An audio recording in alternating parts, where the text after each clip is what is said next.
राधे राधे, हरे कृष्णा। आप सभी भक्तों का दिन मंगलमय हो। प्रिय भक्तजनों, आज पौष मास की संकष्टी चतुर्थी है और साथ ही रविवार का दिन है।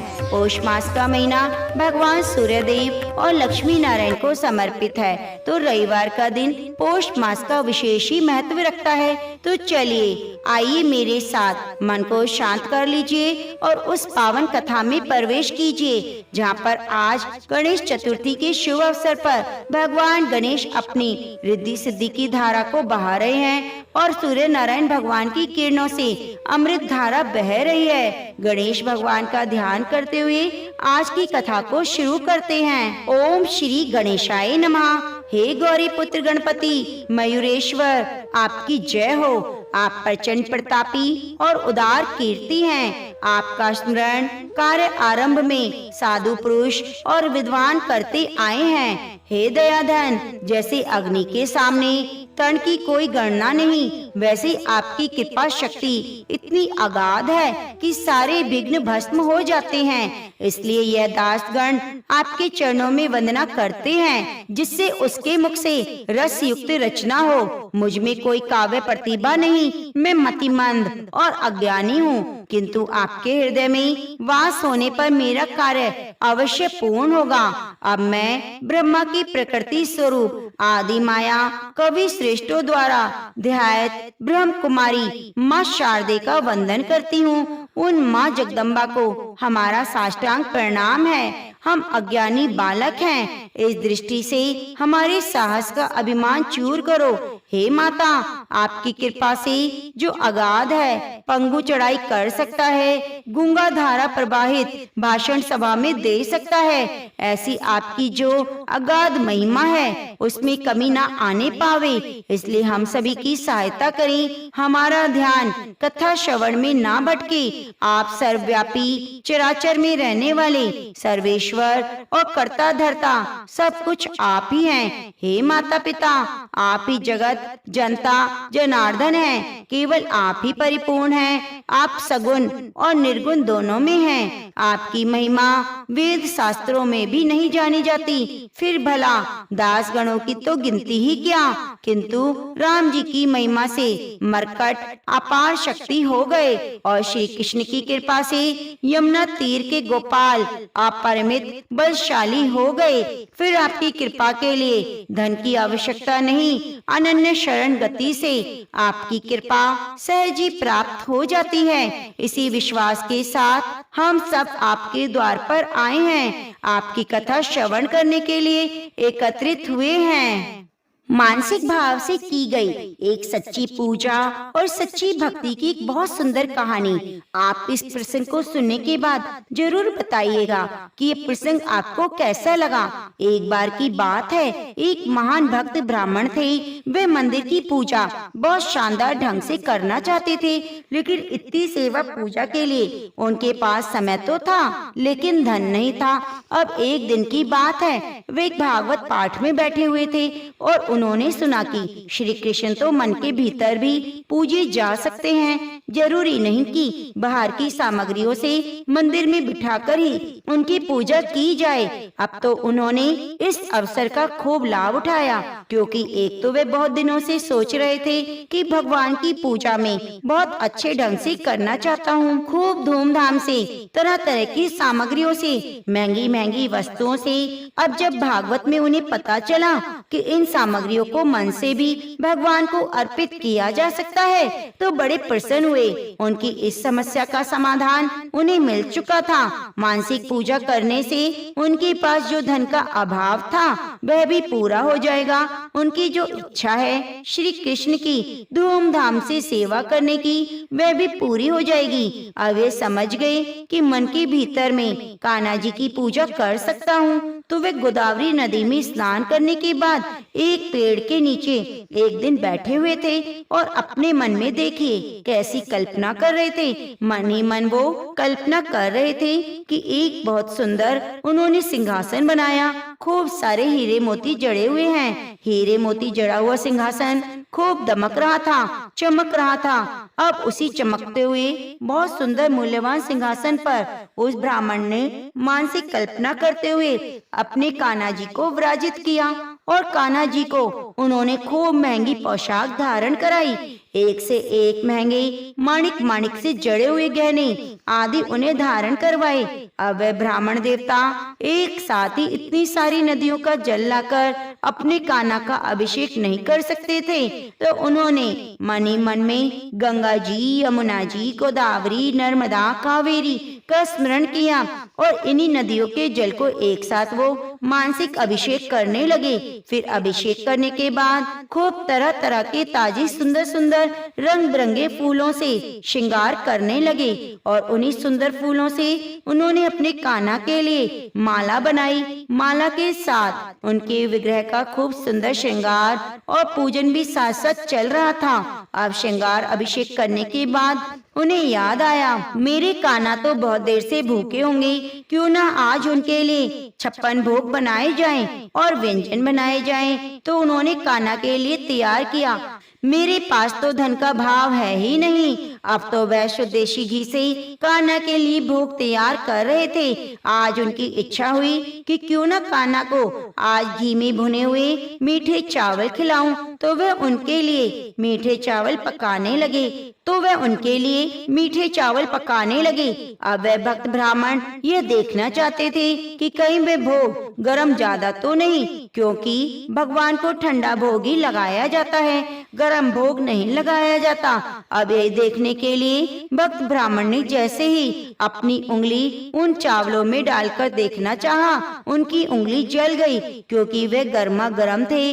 तब उनका ध्यान टूटा, क्योंकि वहाँ तो कुछ भी नहीं था, लेकिन वो जो मानसिक भाव में इतने डूबे थे, अपनी सुध-बुध ऐसी खो बैठे थे, उन्हें यह भी नहीं पता था कि ये सारा भाव वे मन से कर रहे हैं और मानसिक रूप से ही वे पकवान तैयार कर रहे हैं। लेकिन उनके भाव सच्चे थे और सच्चे मन से ही उन्होंने भगवान के लिए भोग तैयार किया कि वह कहीं ज्यादा गर्म तो नहीं, कहीं उन्हें कान्हा का मुंह तो नहीं जल जाएगा।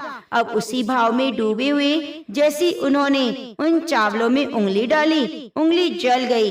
अब जब उनका ध्यान टूटा तो उन्होंने देखा वहाँ तो कुछ भी नहीं, बल्कि वह तो एक पेड़ के नीचे बैठे हुए हैं। ये सब उनके भीतर ही भीतर मन में चल रहा था, वो मन ही मन सब कुछ कर रहे थे।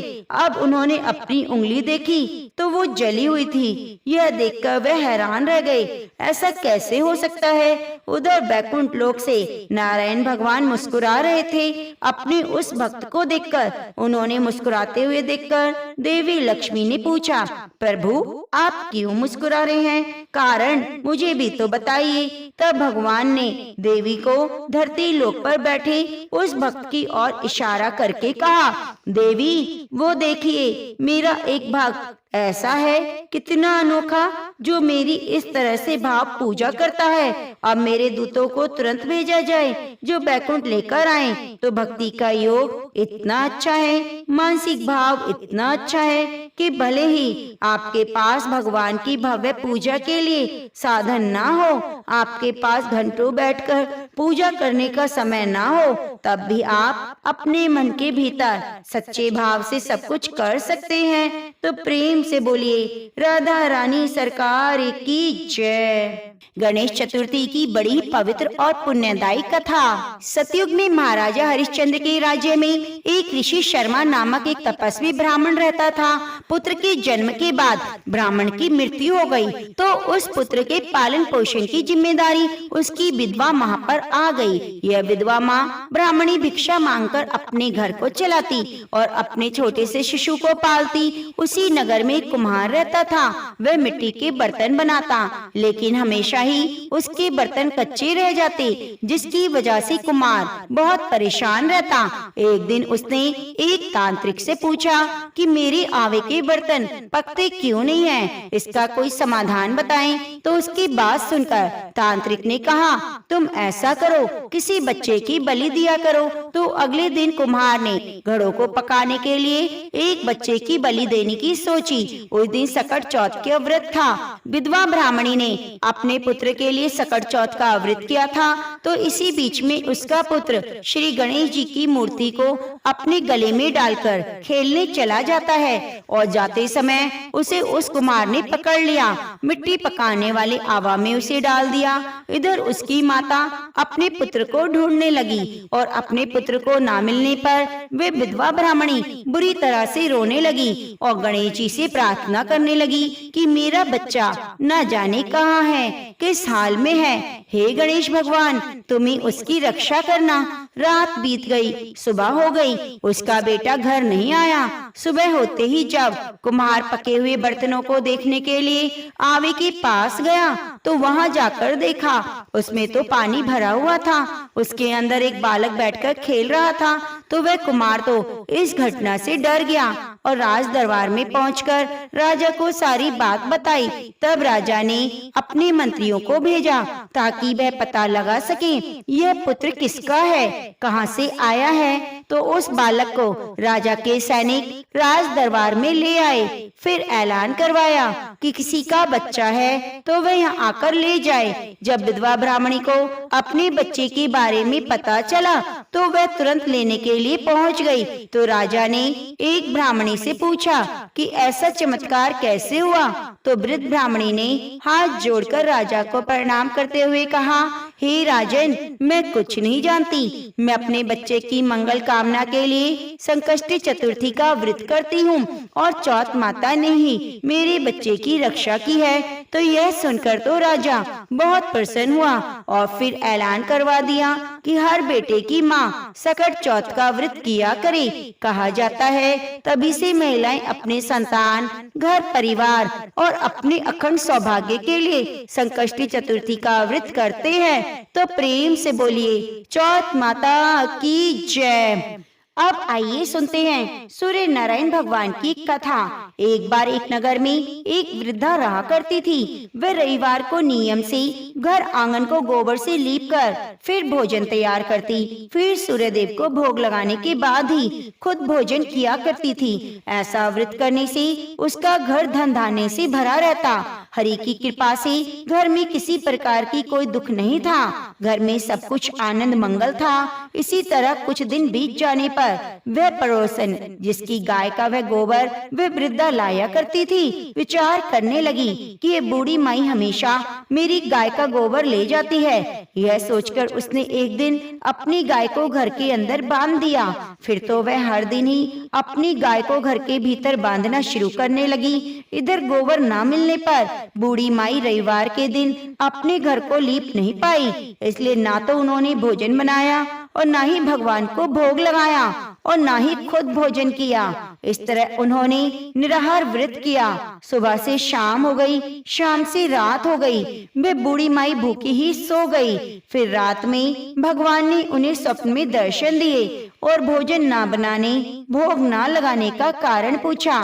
तब बूढ़ी माई ने सूर्य देव को बताया कि गोबर ना मिलने के कारण आज वह भोजन नहीं बना सकी है। तब भगवान भास्कर ने कहा कि माता, हम तुमको एक ऐसी गाय देंगे जिससे सभी इच्छाएं पूरी हो जाएंगी, क्योंकि तुम हमेशा रविवार को गोबर से लीप कर फिर भोजन बनाती हो, भोग लगाकर ही खुद भोजन करती हो। इसलिए मैं आपसे प्रसन्न होकर आपको वरदान देता हूँ। तब सपने में भगवान का यह वरदान पाकर बूढ़ी माई की आंख खुली तो देखा आंगन में एक बहुत सुंदर गाय और बछड़ा बंधे हैं। गाय और बछड़े को देखकर वे खुश हो गईं और घर के बाहर बांधकर उसे खाने के लिए चारा डाल दिया।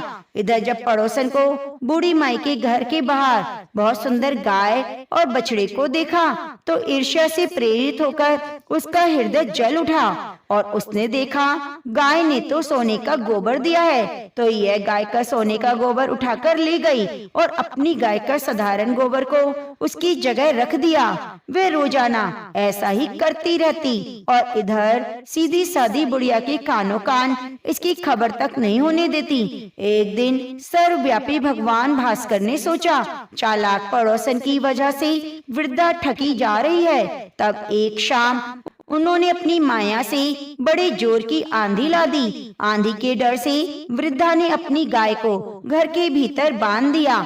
जब गाय ने गोबर दिया तो वह हैरान रह गई। फिर तो वह रोजाना अपनी गाय को घर के भीतर ही बांधने लगी। इधर पड़ोसन ने देखा गाय घर के अंदर बंधने लगी है, तो वह सोने का गोबर उठाने में कामयाब नहीं हो पा रही थी। तो कुछ उपाय न देखकर एक दिन पड़ोसन ने राजा के महल में जाकर सारी बात बता दी। पड़ोसन ने राजा से कहा, महाराज, मेरे पड़ोस में एक वृद्धा के पास ऐसी गाय है जो आप जैसे राजाओं की योग्य है। वह गाय रोजाना सोने का गोबर देती है। आप सोने से प्रजा का पालन कीजिए। वृद्धा भला उस सोने का क्या करेगी? राजा ने यह बात सुनी तो सुनकर अपने दूतों को वृद्धा के घर जाकर गाय लाने की आज्ञा दी। वृद्धा सुबह सुबह ईश्वर को भोग लगाकर भोजन ग्रहण करने लगी। तभी रात में सेवक आए और गाय को खोलकर ले गए। यह देखकर वह बहुत चिल्लाई, लेकिन कर्मचारियों ने एक बात नहीं सुनी। उस दिन फिर वृद्धा गाय के वियोग में भोजन ना कर पाई और रात भर रो रो कर भगवान से गाय को पुनः पाने की प्रार्थना करती रही। वहीं दूसरी ओर राजा गाय को देखकर बहुत प्रसन्न हुआ और सुबह जैसे ही उठा सारा महल गोबर से भरा दिखाई दिया। राजा यह देखकर घबरा गया।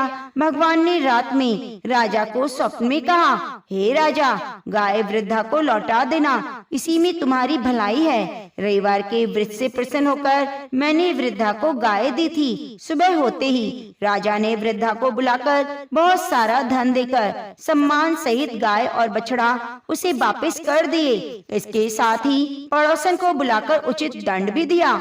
ऐसा करने से राजा के महल की गंदगी दूर हो गई और उस दिन राजा ने नगर निवासियों को आदेश दिया कि अपनी समस्त कामनाओं की पूर्ति के लिए सभी पौष मास में रविवार का व्रत करें। और जब प्रजा ने रविवार व्रत करने का पालन करके कथा का श्रवण किया तो सभी के दुख दूर हो गए, सुख समृद्धि हो गई। ऐसी है सूर्य नारायण भगवान की कृपा। भक्तों के जैसे भी दुख हो सब सूर्य नारायण भगवान की कृपा से दूर हो जाते हैं। इस कहानी को सीता माता कहती थी और प्रभु श्री राम सुना करते थे।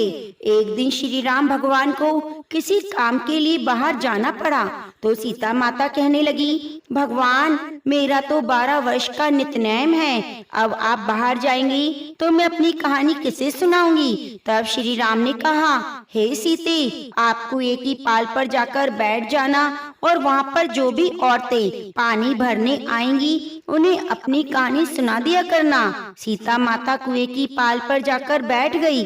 तभी एक स्त्री आई। उसने रेशम की जरी साड़ी पहन रखी थी और सोने का घड़ा ले रखा था। सीता माता उसे देखकर कहने लगी, बहन, मेरा 12 वर्ष का नित्यनेम सुन लो। पर वह स्त्री बोली, मैं तुम्हारा नित्यनेम सुनूंगी तो मुझे घर जाने में देर हो जाएगी, मेरी सास मुझसे झगड़ा करेगी। इसलिए उसने कहानी नहीं सुनी और अपने घर चली गई। लेकिन उसके घर जाते ही उसकी रेशम जड़ी की साड़ी फट गई। सोने का घड़ा मिट्टी के घड़े में बदल गया। सासू ने देखा तो पूछा, अरे बहू, ये किसका दोष अपने सिर लेकर आई है? बहू बोली, माँ जी, कुएं पर एक औरत बैठी थी। उसने अपनी कहानी सुनने के लिए कहा, लेकिन मैंने नहीं सुनी। शायद उसी का फल मुझे मिला है। बहू की बात सुनकर अगले दिन वही साड़ी और वही घड़ा लेकर सास कुएं की पाल पर गई। सास को वहीं पर सीता माता बैठी मिली तो माता सीता ने कहा, बहन, मेरी कहानी सुन लो। सासू बोली, एक बार छोड़, मैं तो 4 बार कहानी सुन लूंगी। तब सीता माता बोली, राम आए, लक्ष्मण आए, देश के पुजारी आए, नित्य नेम का नेम लाए। आओ राम, बैठो राम, तपी रसोई जीमो राम, माखन मिश्री खाओ राम, दूध पताशा पियो राम, राम सूत के पलका मोठो राम, शाल दुशाला पोठो राम, शाल दुशाला ओढ़ो राम, जब बोलू राम ही राम, राम सवारे सबके काम, खाली घर भंडार भरेंगे राम, सबका बीड़ा पार करेंगे राम, श्री राम की जय जय राम, जय जय राम, जय जय राम। सासू बोली, बहन कहानी तो बहुत अच्छी लगी। फिर कहानी सुनकर सासू घर चली गई और उसकी साड़ी फिर से रेशम जरी की बन गई। मिट्टी का घड़ा भी फिर वापस सोने के घड़े में बदल गया। बहू ने देखा तो कहने लगी, सासू माँ आपने ये सब कैसे किया?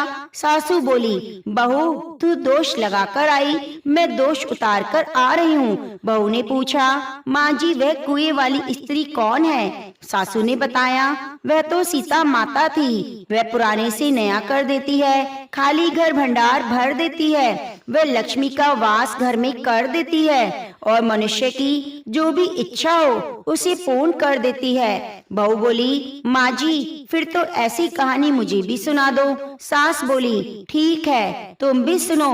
फिर सास ने कहानी शुरू की। राम आए लक्ष्मण आए, देश के पुजारी आए, नितनेम का नेम लाए, आओ राम बैठो राम, तपी रसोई जीमो राम, माखन मिश्री खाओ राम, दूध पताशा पियो राम, सूत के पलका मोठो राम, शाल दुशाला पोठो राम, शाल दुशाला ओढ़ो राम, जब बोलू राम ही राम, राम सवारे सबके काम, खाली भंडार भरेंगे राम, सबका बेड़ा पार करेंगे राम, बोलो श्री राम, जय राम, जय जय राम। कहानी सुनकर बहू बोली, माँ जी कहानी तो बहुत अच्छी है। सासू ने कहा, ठीक है अब से हम इस कहानी को रोज किया करेंगे। अब सास बहू रोज सवेरे उठती, नहाती धोती, पूजा करने के बाद नितनेम की सीता माता की कहानी कहती। एक दिन की बात है, उनके यहाँ पड़ोस की एक औरत आई और बोली, बहन जरा सी आँच तो देना। बहू बोली, आँच तो अभी हमने नहीं जलाई। पड़ोसन बोली, तुम सुबह 4 बजे उठकर क्या कर रही हो? तो उन्होंने कहा, हम तो सुबह सुबह उठकर पूजा करती हैं, फिर सीता माता की नित्य नेम की कहानी कहती हैं। पड़ोसन ने उनकी बात सुनकर फिर कहा, सीता माता की कहानी सुनने से तुम्हें क्या मिला? तब वे दोनों बोली, सीता माता की कहानी कहने से घर में भंडार भर जाते हैं, सभी कार्य पूरे हो जाते हैं, मन की इच्छा पूरी होती है। पड़ोसन ने कहा, बहन अगर ऐसा है तब तो फिर मुझे भी कहानी सुना दो। तब बहू बोली, ठीक है तुम भी कहानी सुन लो।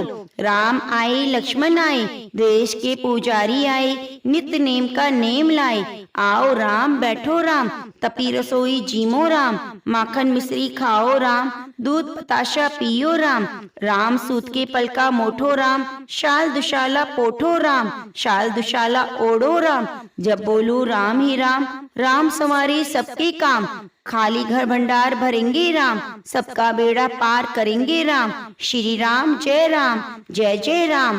पड़ोसन ने इस कहानी को सुना तो कहने लगी, बहन कहानी तो बहुत अच्छी लगी। अब वह पड़ोसन भी नित्य नेम की सीता माता की कहानी कहने लगी। कहानी कहने से सीता माता ने पड़ोसन के घर भी भंडार भर दिए। देखते ही देखते अब तो पूरे मोहल्ले में नित्य नेम की कथा चल पड़ी और हर किसी की मनोकामना पूरी होने लगी। हे सीता माता, जैसे आपने उन सभी के भंडार भरे वैसे हमारे भी भरना।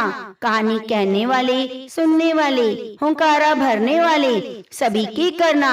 तो प्रेम से बोलिए सीता माता की जय।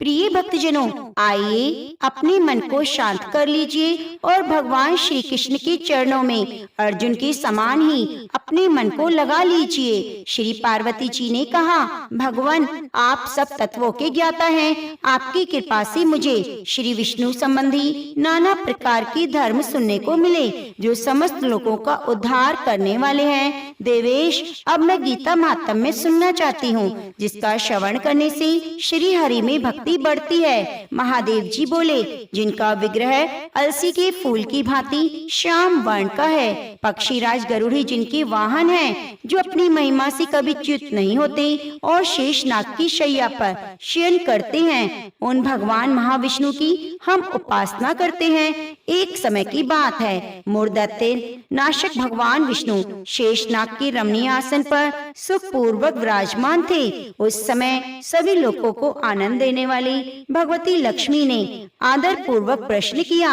लक्ष्मी जी ने पूछा, भगवान, आप संपूर्ण जगत का पालन करते हुए भी अपने ऐश्वर्य के प्रति उदासीन से होकर जो इस क्षीर सागर में नींद ले रहे हैं, इसका क्या कारण है? भगवान बोले, सुमुखी, मैं नींद नहीं लेता, अपितु तत्व का अनुसरण करने वाली अंतर्दृष्टि के द्वारा अपने महेश्वर तेज का साक्षात्कार कर रहा हूँ। देवी, यह वही तेज है जिसका योगी पुरुष कुशाग्र बुद्धि के द्वारा अपने अंतःकरण में दर्शन करते हैं और जिसे मीमांसक विद्वान वेदों का सार तत्व निश्चित करते हैं। वह महेश्वर तेज एक अजर प्रकाश स्वरूप आत्म रूप, रोग शोक से रहित, अखंड आनंद का पुंज, निरीह और द्वैत रहित है। इस जगत का जीवन उसी के अधीन है, मैं उसी का अनुभव करता हूँ। देवेश्वरी, यही कारण है कि मैं तुम्हें नींद लेता सा प्रतीत हो रहा हूँ। लक्ष्मी जी ने कहा, हे ऋषिकेश, आप ही योगी पुरुषों के ध्येय हैं, आपके अतिरिक्त भी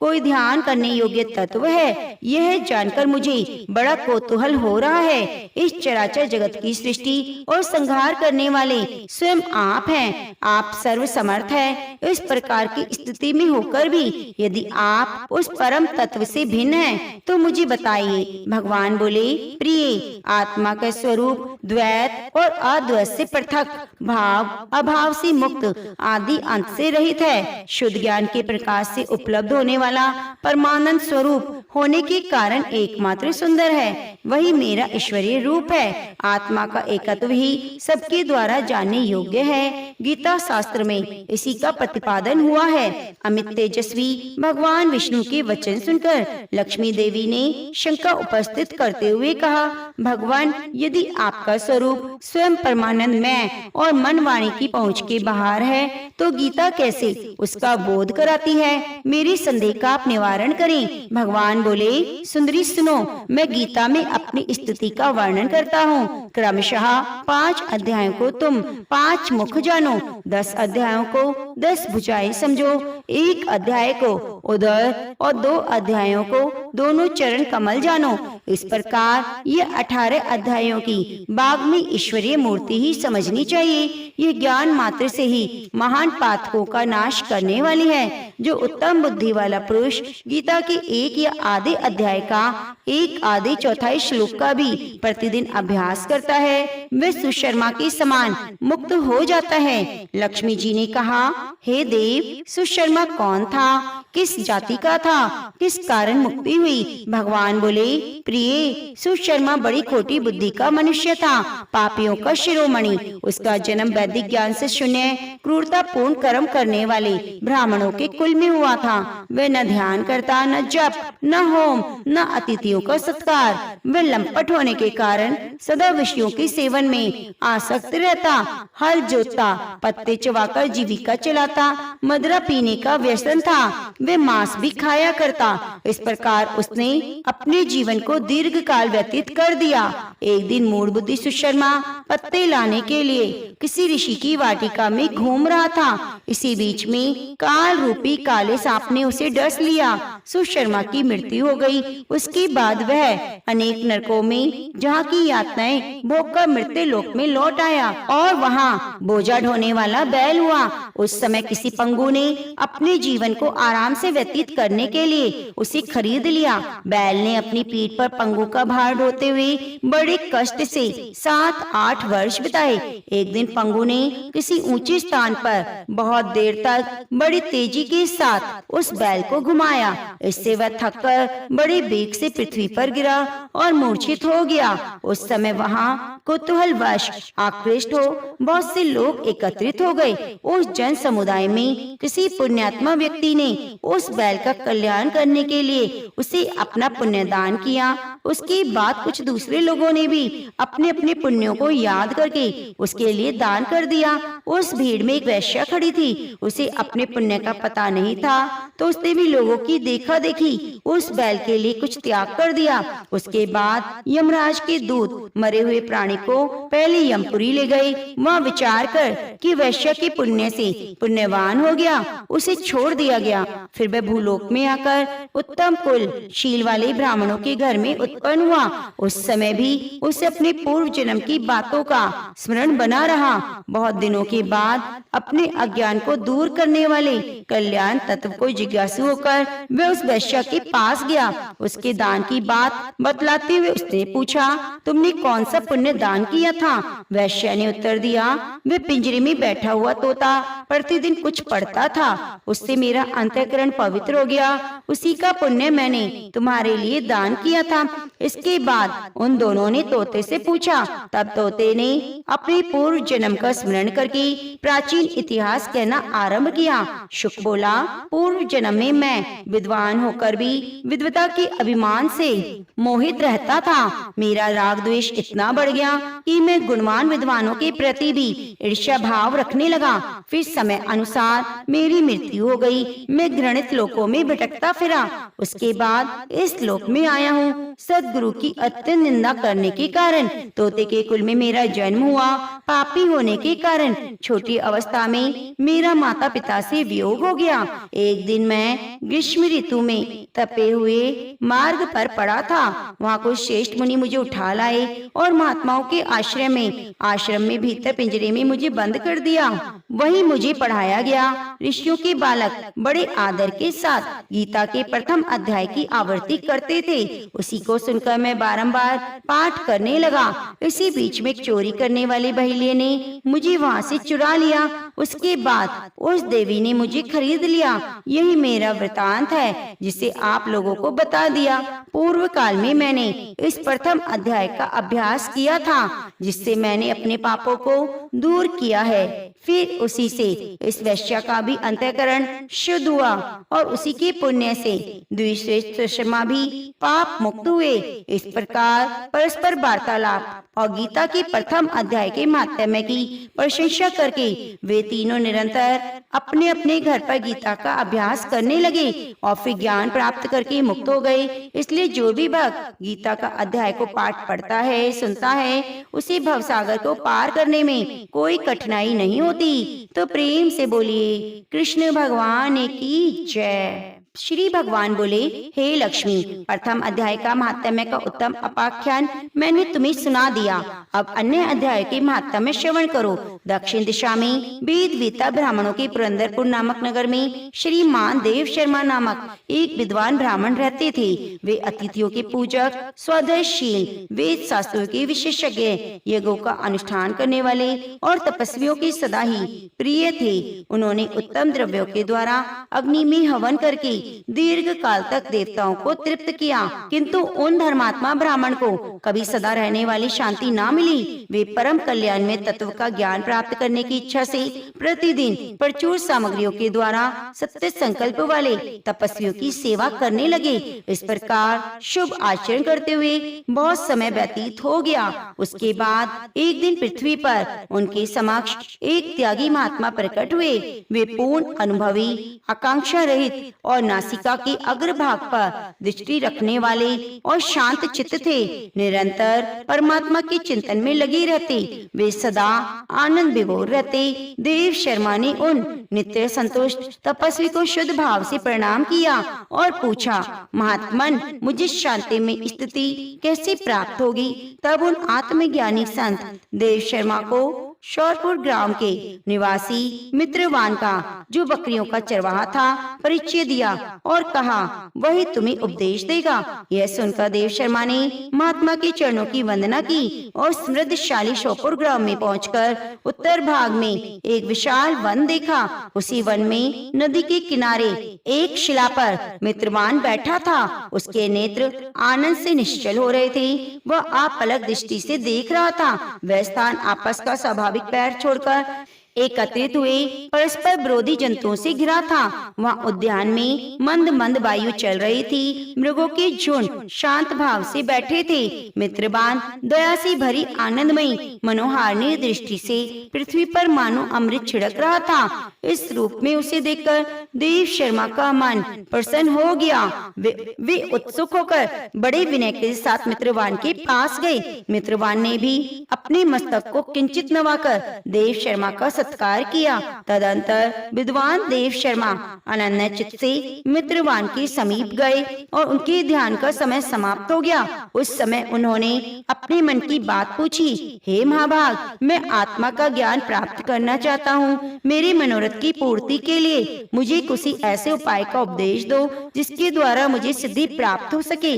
देव शर्मा की बात सुनकर मित्रवान ने एक क्षण तक तो विचार किया, उसके बाद कहा, हे विद्वान, एक समय की बात है, मैं वन के भीतर बकरियों की रक्षा कर रहा था। इतने में एक भयंकर व्याघ्र पर मेरी दृष्टि पड़ी जो मानो सबको ग्रास लेना चाहता था। मैं मृत्यु से डरता था, इसलिए व्याघ्र को आते ही बकरियों के झुंड को आगे करके वहाँ से भाग चला, किंतु एक बकरी तुरंत ही सारा भय छोड़कर नदी के किनारे उस बाग के पास बेरोक टोक चली गई। फिर तो व्याघ्र भी द्वेष छोड़कर चुपचाप खड़ा हो गया। उसे इस अवस्था में देखकर बकरी बोली, व्याघ्र, तुम्हें तो अभिष्ट भोजन प्राप्त हुआ है, मेरे शरीर से मांस निकालकर प्रेम पूर्वक खाओ। तुम इतनी देर से क्यों खड़े हो? तुम्हारे मन में मुझे खाने का विचार क्यों नहीं आता? व्याघ्र बोला, बकरी, इस स्थान पर आते ही मेरे मन से द्वेष का भाव निकल गया, भूख प्यास मिट गई, इसलिए पास आने पर भी अब मैं तुम्हें खाना नहीं चाहता। व्याघ्र के यूं कहने पर बकरी बोली, न जाने मैं कैसे निर्भय हो गई, इसमें क्या कारण हो सकता है? यदि तुम जानते हो तो बताओ। यह सुनकर व्याघ्र ने कहा, मैं भी नहीं जानता, चलो सामने खड़े हुए महापुरुष से पूछते हैं। ऐसा निश्चय करके वे दोनों वहाँ से चले गए। उन दोनों के स्वभाव में यह विचित्र परिवर्तन देखकर मुझे बहुत आश्चर्य हुआ। इतने में ही उन्होंने मुझसे आकर प्रश्न किया। वहाँ वृक्ष की शाखा पर एक बानर राज था। उन दोनों के साथ मैंने भी बानर राज से पूछा, हे विप्रवर। मेरे पूछने पर वानर राज ने आदर पूर्वक कहा, अजापाल, सुनो, इस विषय में मैं तुम्हें प्राचीन वृतांत सुनाता हूँ। यह सामने वन के भीतर जो बहुत बड़ा मंदिर है, उसे देखो। ब्रह्मा जी का स्थापित किया हुआ एक शिवलिंग है। पूर्व काल में यहाँ सुकर्मा नामक बुद्धिमान महात्मा रहते थे, जो तपस्या में संलग्न होकर इस मंदिर की उपासना करते। वनों से फूलों का संग्रह कर लाते, नदी के जल से पूजनीय भगवान शंकर को स्नान कराकर उन्हीं से पूजन किया करते। इस प्रकार आराधना का कार्य करते हुए सुशर्मा यह निवास करते। बहुत समय के बाद उनके समीप अतिथि का आगमन हुआ। सुकर्मा ने भोजन के लिए फल लाकर अतिथि को अर्पण किया और कहा, विद्वान, मैं केवल तत्व ज्ञान की इच्छा से भगवान शंकर की आराधना कर रहा हूँ। आज इस आराधना का फल परिपक्व होकर मुझे मिल गया, क्योंकि इस समय आप जैसे महापुरुष मुझ पर अनुग्रह कर रहे हैं। सुकर्मा के मधुर वचन सुनकर तपस्या के धनी महात्मा अतिथि को बहुत ही प्रसन्नता हुई। उन्होंने एक शिलाखंड पर गीता का दूसरा अध्याय लिख दिया और ब्राह्मण को उसके पाठ और अभ्यास के लिए आज्ञा देते हुए कहा, ब्राह्मण, इससे तुम्हारा आत्मज्ञान संबंधी मनोरथ अपने आप सफल हो जाएगा। यूं कहकर वे बुद्धिमान तपस्वी सुकर्मा के सामने ही देखते देखते अंतर ध्यान हो गए। सुकर्मा उनके आदेश के अनुसार निरंतर गीता के द्वितीय अध्याय का अभ्यास करने लगा। उसके बाद दीर्घ काल के बाद अंतःकरण शुद्ध होकर आत्मज्ञान की प्राप्ति हुई। फिर वे जहाँ जहाँ गए वहाँ का तपोवन शांत हो गया। उनमें शीत उष्ण राग द्वेष आदि बाधाएं दूर हो गई। इतना ही नहीं, उस स्थान पर भूख प्यास का कष्ट भी जाता रहा। भय का सर्वथा अभाव हो गया। यह सब द्वितीय अध्याय का जप करने वाले सुकर्मा ब्राह्मण की तपस्या का प्रभाव समझो। मित्रवान कहता है, मानव राज के यूं कहने पर मैं प्रसन्नता पूर्वक बकरी और बाघ के साथ उस मंदिर को गया, जहाँ पर शिलाखंड लिखे हुए गीता के द्वितीय अध्याय को मैंने देखा और पढ़ा। उसी की आवृत्ति करने से मैंने तपस्या का पार पा लिया है। तुम भी सदा द्वितीय अध्याय की आवृत्ति किया करो, इससे तुम्हारी मुक्ति दूर नहीं। श्री भगवान बोले, हे प्रिय मित्रवान के इस प्रकार आदेश देने पर देव शर्मा ने उनका पूजन किया और उसे प्रणाम करके पुरंदरपुर की राह ली। वहाँ किसी देवालय में पूर्वोक्त आत्मज्ञानी महात्मा को पाकर उन्होंने सारा वृतांत निवेदन किया और सबसे पहले उन्हीं से द्वितीय अध्याय को पढ़ा। उनसे उपदेश पाकर सुधा अंतःकरण वाले देव शर्मा प्रतिदिन बड़ी श्रद्धा के साथ द्वितीय अध्याय का पाठ करने लगे। जब से प्रशंसा के योग्य पद को प्राप्त किया, हे लक्ष्मी, ये द्वितीय उपाख्यान मैंने तुमसे कहा, तो प्रेम से बोलिए लक्ष्मी नारायण भगवान की जय।